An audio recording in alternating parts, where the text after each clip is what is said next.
Hi friends, అందరికీ ఈరోజు video ఏంటంటే మొన్న కర్రపొయ్యి మీద వర్క్ చేసాం కదండి. అది కర్రపొయ్యి మీద కుక్కర్ అవుతుందా అవ్వదా అని చెప్పేసి చాలా డౌట్స్ మీద కుక్కర్ పెట్టాను అనమాట. కొన్ని ఉడుకుద్ది కదా, విజిల్ రాకపోయినా పర్వాలేదు అని చెప్పేసి. ఇదైతే స్టవ్ మీద ఎలా అయితే 4 విజిల్ చేస్తామో దీని మీద కూడా అలాగే 4 విజిల్ చేసాము.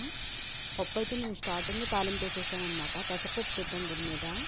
పెసరపప్పు అయితే ఫాస్ట్గా ఉడుకుద్దని చెప్పేసి కరెక్ట్గా 4 విజిల్కి పప్పు అయిపోయిందనమాట. దించేసాను. ఇంకా వాటర్ అంతా అయిపోయింది, అలా అని మాడిపోలేదు. దించేసిన తర్వాత అంటే ఒక చేత్తో వీడియో తీస్తున్నాను అనమాట, అందుకు మూత సరిగ్గా తీయడే కావట్లేదు. అదిగుండే దగ్గరికి అయిపోయింది, మాడిపోలేదు. అందులో ఫస్టే నేను పసుపు వేసాను అనమాట, అందుకని కొంచెం ఉప్పు కొంచెం కారం వేసాను